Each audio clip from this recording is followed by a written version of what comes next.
talked about this before in this room, about the president's trips to battleground states in which he has an event and then he has a fundraiser.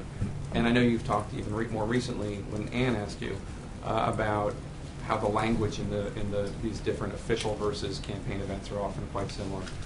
What is your message to taxpayers when they see the president flying on Air Force One, doing one official event, one campaign event, flying back, knowing that in a lot of ways, taxpayers are paying for the president to campaign? Well, they're not, first of all, because as in other administrations, including our immediate predecessors, as you know, we follow all the rules and regulations to ensure that the DNC or other relevant political committee pays what is required for the president or first lady to travel to political events. And you know, we go absolutely by the book with regard to the payments according to, depending on which events are campaign or political and which are official. The suggestion that there is something wrong with the fact that the president says the same thing about what his vision is and what his policies are and what his beliefs are in front of official audiences, non-political audiences, as he does in front of audiences who are his supporters, I think is kind of ridiculous. That, in fact, I think it is a testament to his absolute constancy and consistency. This goes back to Ann's question, that yes, when he stands before supporters who are donating to his campaign, who may be wealthy, and says it is only appropriate that the wealthiest among us do our fair share so that everybody gets a fair shot. That's the same message he has when he's talking about the need to pass the Buffett rule in the Senate. Totally, I think that's absolutely the way it should be. And again, with regards to the way these every president who's been running for re-election in our lifetimes, deals with these matters. I mean, it is by the book, very carefully done, and appropriately done. And as you know, Jake, president is the president 24 hours a day and 7 days a week, and he has to fly on Air Force One. He has to have security and communications. I mean, there are elements of his job that are always with him, regardless of the fact, whether he's in a campaign event or an official event, and costs are apportioned accordingly. But I think the issue is that President Obama is fundraising more than any president before. Each president, you could say this about each president, that he has broken records for fundraisers than the one before.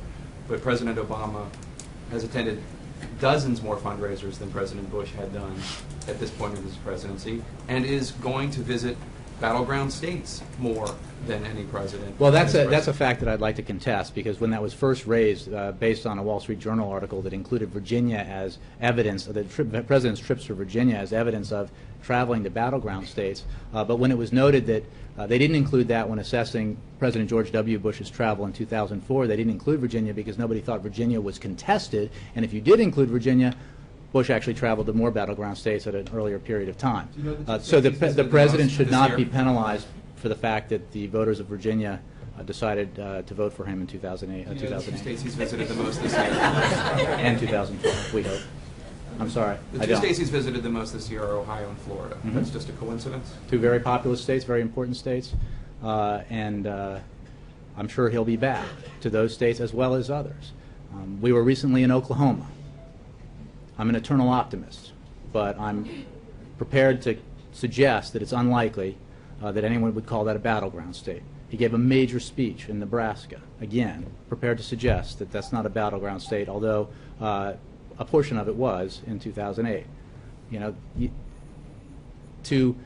If you look at everyone in the news organizations and all their maps about what states are up for grabs and that kind of stuff and say the president can't go to those states, you're basically saying he can't go to half the country. He can't go to, and probably far greater than half in terms of population. He can't go to... Nobody's saying he can't go to those states, Jake. The question is, should they be declared campaign trips? So you're saying he cannot make official make official trips to a significant portion of the country because you guys have declared them battleground states. And let me be clear. Some of the states you've declared battleground states had never been won by a Democrat before until for years and years before 2008, or President Obama won by double digits in 2008. But that's a battleground state now. Again, it is impossible for him to appropriately do his job and travel around the country and talk with the American people. If he is guided by that kind of narrow view of what is a battleground state or a safe state for a Democrat or a safe state for a Republican, he's president of all the people, all of the United States, and will travel accordingly.